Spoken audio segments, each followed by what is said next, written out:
Hello and welcome back. It's a glorious spring day here, and it's possibly the first day I will really say it actually feels like summer is just around the corner. Obviously, a lot of the other plants have come to life, flowered, the early ones like daffodils and crocuses, but for some reason this year, I think it was because it was just so wet, it just did not feel like the beginning of spring. But now everything is coming to life in the hedgerows and in the garden, and it definitely feels like summer is coming. Our plum tree and pear tree and apple tree have got their blossom. Now this one here, this is the first year this one's produced any real blossom. I had one or two flowers last year, but considering it's a new plant or tree about to go into its fruit season, I'm hoping for some pears on this one because there seems to be quite a lot of flowers. This is our plum tree and it's lost a lot of its blossom. It was the first one to go, as in it came into flower, and the last of the flowers are on it, but they're about to drop off, but are still one or two flowers hanging on. So I'm hoping I get a really good crop of plums from this tree. This apple tree has really bugged me because it's taken about 7 years before it even started to flower, and it had about 4 or 5 apples last year, but this year is the first year we've had this amount of blossom and it's absolutely covered. But yeah, I thought for a moment nothing was ever going to come of this tree because it took 7 years. Now this spindly little tree here always gives us a bumper crop of apples. There's no blossom on it this year, and I'm guessing it's going to be late. But for the size of tree, it always gives us possibly, you know, a good few dozen apples and a real nice eaters. But it seems to be a little bit slow this year. But if I remember rightly, it was late last year. Now this cherry tree was planted the year before last, and it was just a twig. So it's grown substantially. And I didn't expect it to throw any flowers, but we've got 1 or 2 flowers on it, some blossom, so perhaps we might get some cherries. I don't know. It seems a bit small to be producing fruit, but we'll have to wait and see.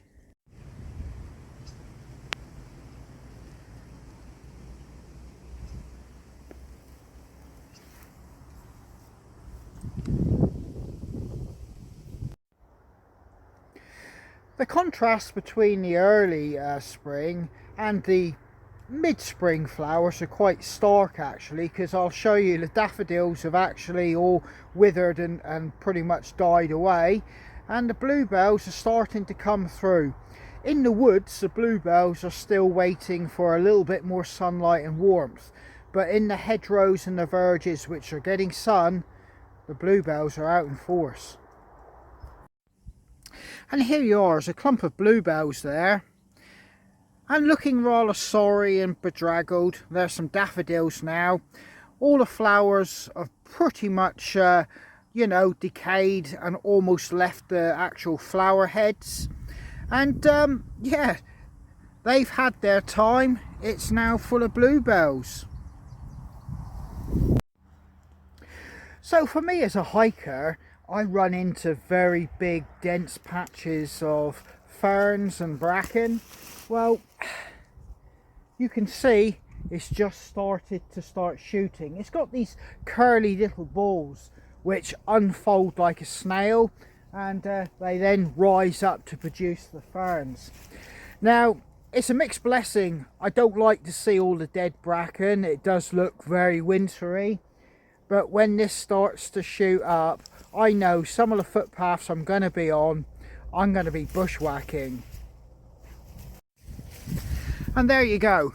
You can see the little curled balls, and they uncurl as they go up towards the light.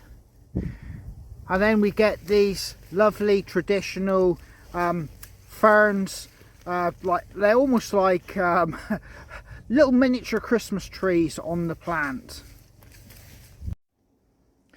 So as you can imagine, all the pasture land in the fields and the grass running along the verges is starting to actually accelerate its growth. In fact, it's getting to the point that, you know, if you were a farmer, you could almost think about silaging. There's a lot of grass growth. But in amongst it, you got dock leaves, stinging nettles and dandelions. And I'm just standing by a crop of really beautiful yellow flower dandelion flowers.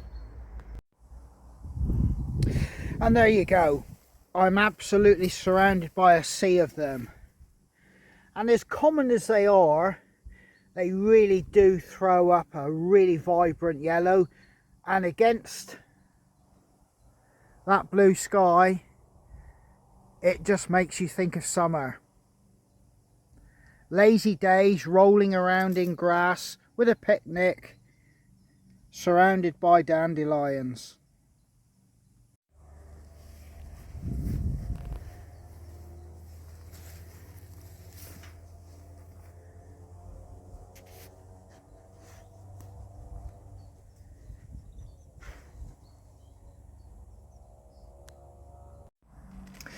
Some of the wife's tulips, they're pretty much at the end of the season. The kids have done very well selling these out the front this year. I think these are pretty much the last of them now out that they're trying to sell. And obviously I'm trying to get my stick store together. I'm just waiting for some signs.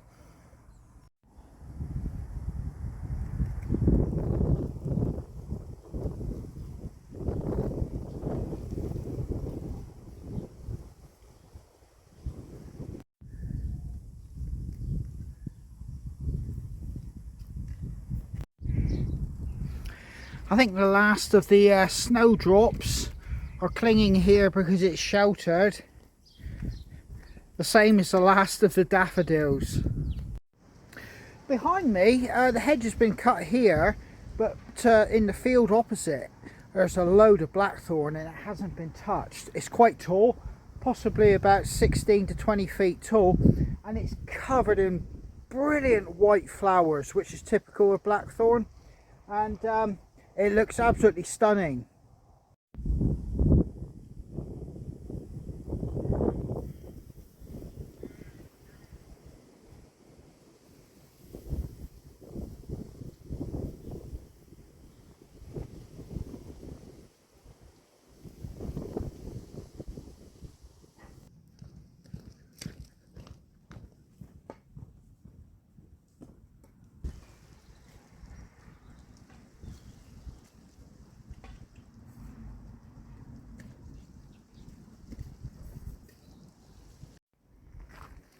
Well, there's one little gateway that me and Bracken always tend to stop just for a look over, and today's no exception. And it's this gate here, and it's got a panoramic view all the way across the valley, across some nice fields, and we absolutely enjoy, well, spending time here. I love seeing the rabbits, seeing what they're up to. I've even watched foxes stalk the hedgerows here. You know, picking off the younger rabbits are less switched on and aware. That's just nature. And watching birds of prey, and just basically bird spotting. Today is no exception. It's a glorious day, and I'm just enjoying being out of the workshop.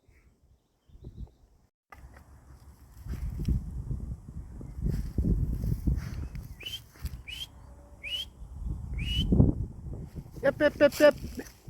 Yep, yep, yep, yep. Yep. Yep. Yep.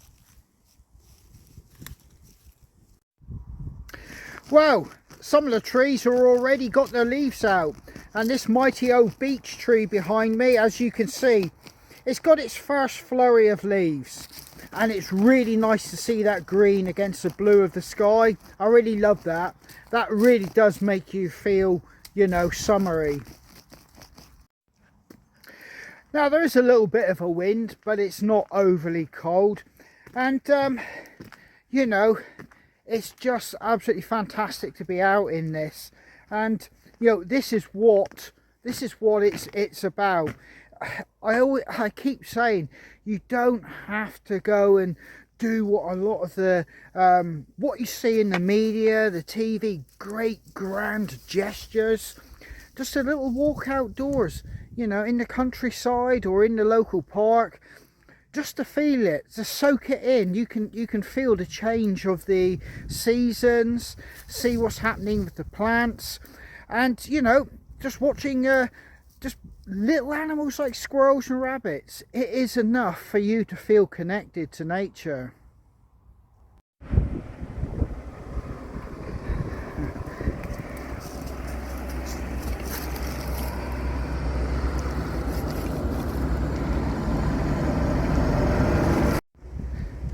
Now, I'm not going to pretend to be a farmer, but that looks suspiciously like a crop sprayer or something like that.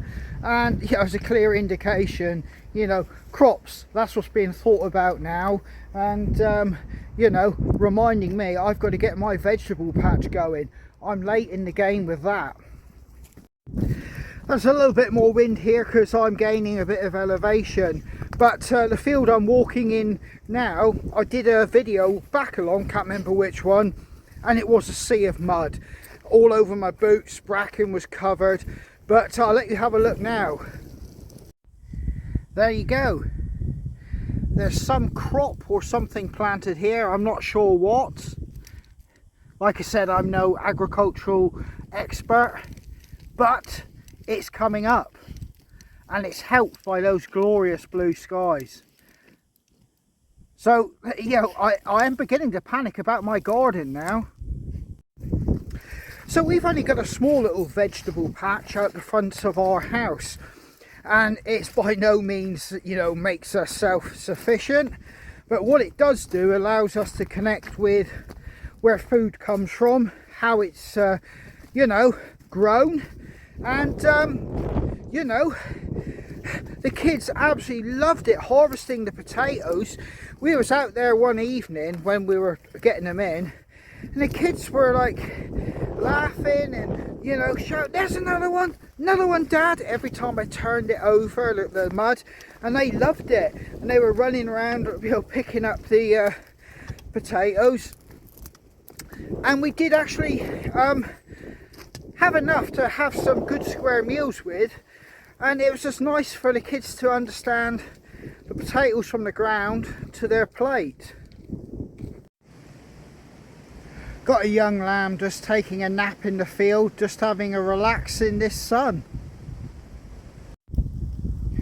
Young sycamore trees, prolific growers, first to come out and usually last to lose their leaves. My friend who does a bit of like agricultural groundworks actually classifies them as a weed. They will grow anywhere and everywhere. Now this hawthorn little tree has actually got loads of leaves on. This has got a real good head start this year. Not to be confused with blackthorn. You'll notice it's got no actual white flowers on it.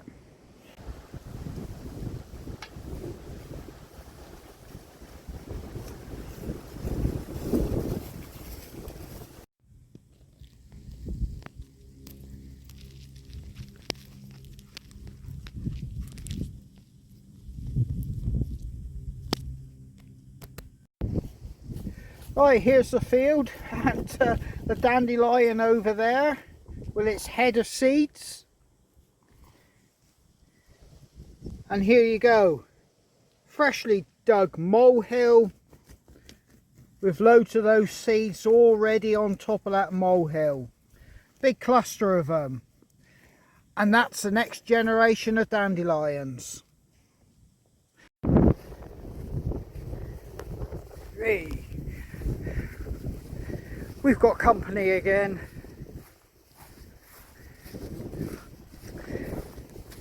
As you can see, the young ones are out in the field. Hey, hey. And they're very lively. even well, every animal knows that it's spring, you know, good weather. The sunshine gives it a feel-good factor. And look at them, they're curious, they just want to play. But anyway, me and Bracken are going to leave these alone. We've got to get back home.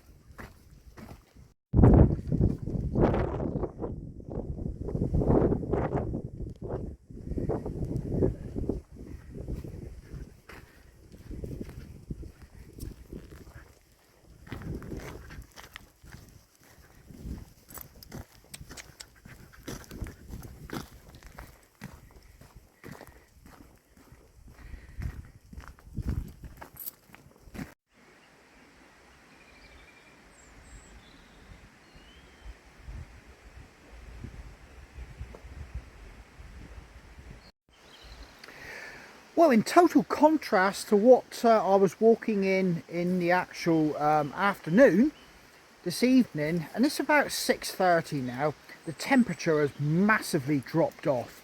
It's quite cold, I've had to put a jacket on, and that wind is really, you know, whistling around your neck, and you can feel a real chill. It's going to get cold tonight. This is, after all, it is spring, it is not summer, so you can, you know, expect temperatures to dip in the evening. And that's the thing, if we were to get a frost, a lot of these very delicate flowers would take a big hit and, you know, would die back. But I don't think we're due a frost yet. It doesn't feel that cold, but it's definitely going to be down in the low single figures. And yeah, I've had to put a coat on. But yeah, let's go and have a little walk along this track and in the woods. Even though a lot of the trees down here are budding, or they've actually got very small leaves beginning to burst out, when you look across to a full native deciduous woodland, even from here, it still looks bare. So there is still some way to go. It's not, we're not really kind of, you know, out of the worst of the weather, as I'll say. I'll let you have a look and you can see what I mean when you look across. So when you look across to that woodland over there, and that is like native, you know, deciduous woodland, you can clearly see that there are not many trees in full leaf yet. They're starting to, but you can still see the bare bones of the limbs and the twigs and the branches. With the recent high winds, I think this tree here just gave up and lost the battle. It does actually look, when you look at the tree, actually in good condition, the actual tree itself. It's just that the roots didn't have good purchase into the bank here, and subsequently because of that it's gone over.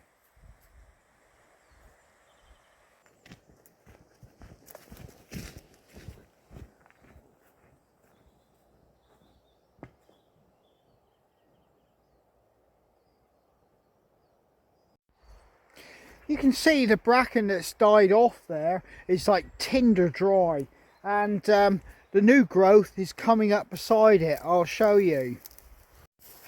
So you got all the dead bracken here that's died back, but if you have a look here, you'll see all these green ones coming up here, and these tight little balls are opening up to provide the new bracken.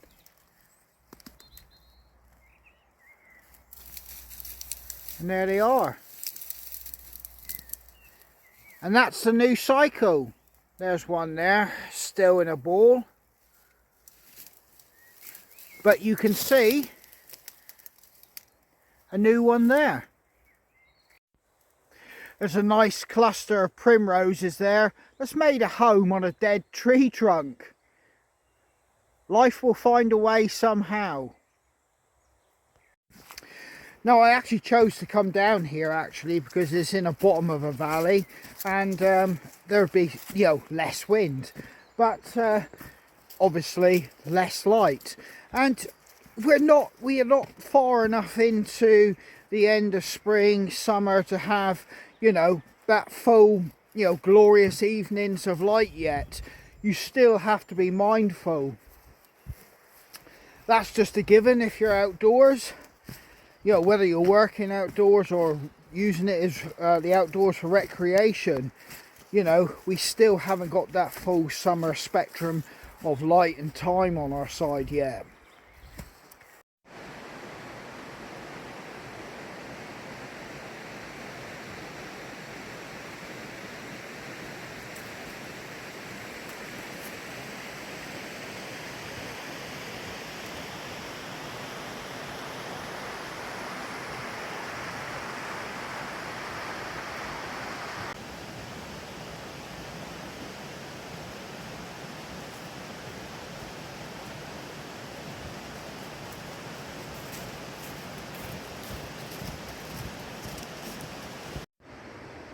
This will be a sea of bluebells when they come out.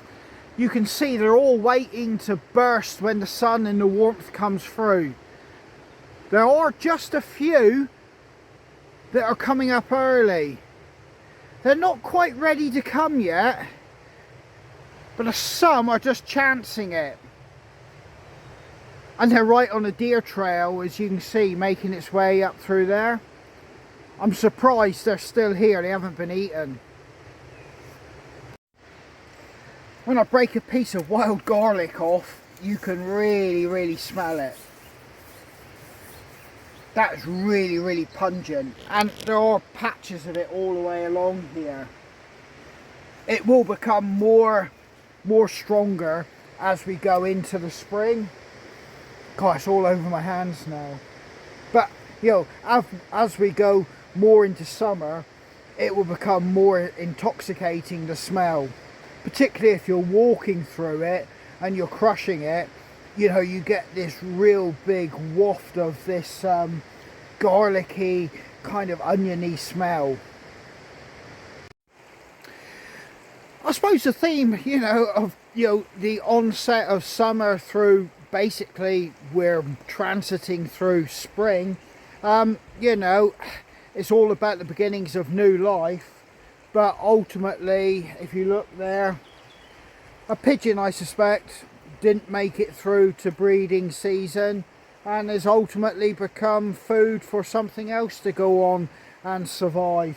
But, you know, as I keep saying, it's nature. And I've got to decide whether I want to go along the track or head up into the woodlands. If I head up into the woodlands, it could be a little bit harder going, but I want to go up this track actually. I haven't been up there before. That young beech tree has got some leaves pretty much almost developed on it. And the hazel beside it is still actually starting to bud. It isn't fully developed. So I've definitely made the right choice to come down into this woodland here to get out of the wind. And it was a little bit dark and gloomy running alongside or walking alongside that you know, commercial bit of woodland. But now I'm in here, it's absolutely glorious. We're by no means, you know, out of spring and into summer.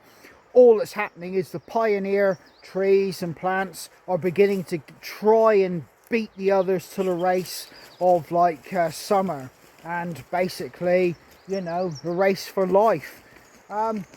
Yeah, it won't be long though. You can see all the trees have got little buds, you know, and they're just about getting ready.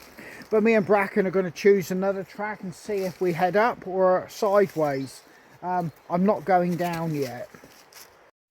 Now I've got a choice of going along there, which looks, you know, thoroughly enchanting and interesting. I'll pan you around. Or I can continue uphill. I think I'm possibly going to take this one. It looks interesting because there's very big boulders and stones along it as well. There's an old steel milk churn here. Obviously it's rotted. If that was an aluminium one, I dare say it'd be worth some money in trying to salvage it. but that steel one has seen better days. But I'm going to continue along here.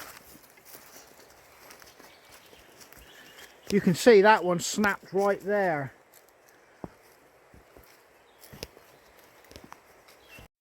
I'm going to show you a tree that's just about snapped totally right the way through. It's going across the track, but there's still life in it, and these kind of things never cease to amaze me. Life will always try to prevail, and I'll show you. Well, there you go. It's nearly snapped right the way through, and a lot of it is rotted there. But if you follow the trunk along to all these runners,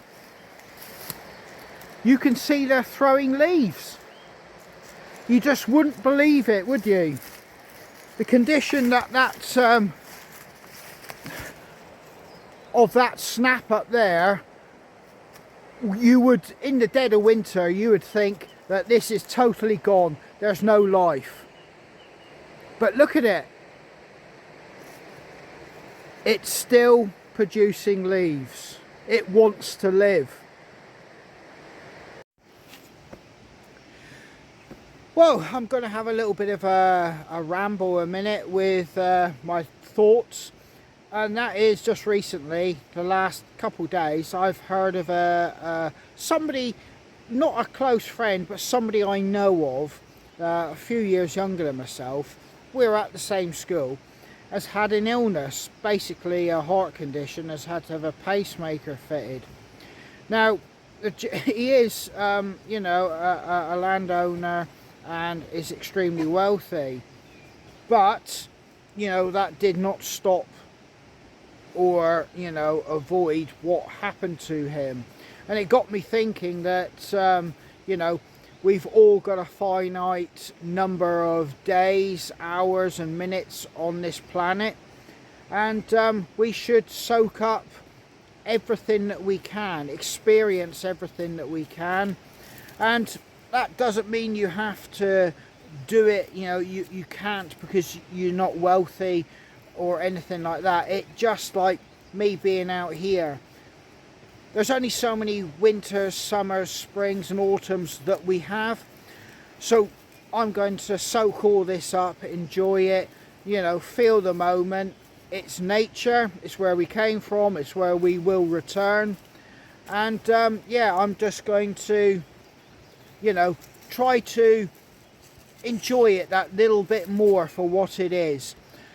And I know it's hard for people, particularly when you're younger than myself. You know, you've got bills, you've got mortgages, and all you can think of is work, work, work, you know, and all the stresses of modern life. But like I said, I'm at that age where you do kind of start to think, perhaps I want to spend the last few years that I might have, you know, just feeling that I'm doing something more meaningful. And that might be just as something as simple as enjoying a walk in the woods and slowing down and just taking it all in. Yeah, it's just a thought there. I know I've gone off on one there, but you know, money didn't help that that gentleman, and you know, and nobody knows what's around the corner. So, you know, get out here and enjoy the woods, the forests and nature, like Bracken is here. He's just digging another hole there. Well, me and Bracken have had a wonderful time having a leisurely stroll around inside this wood, but light is beginning to go and it's time for us to head out of here and head on home. I hope you've enjoyed today, having a little look and seeing how spring is beginning to come to my little corner of the world here in North Cornwall. And yeah, it's been a pleasure to show you. This is Andy from Hidden Valley Footpaths. All the best, stay safe, and I hope to catch you guys out on the trail.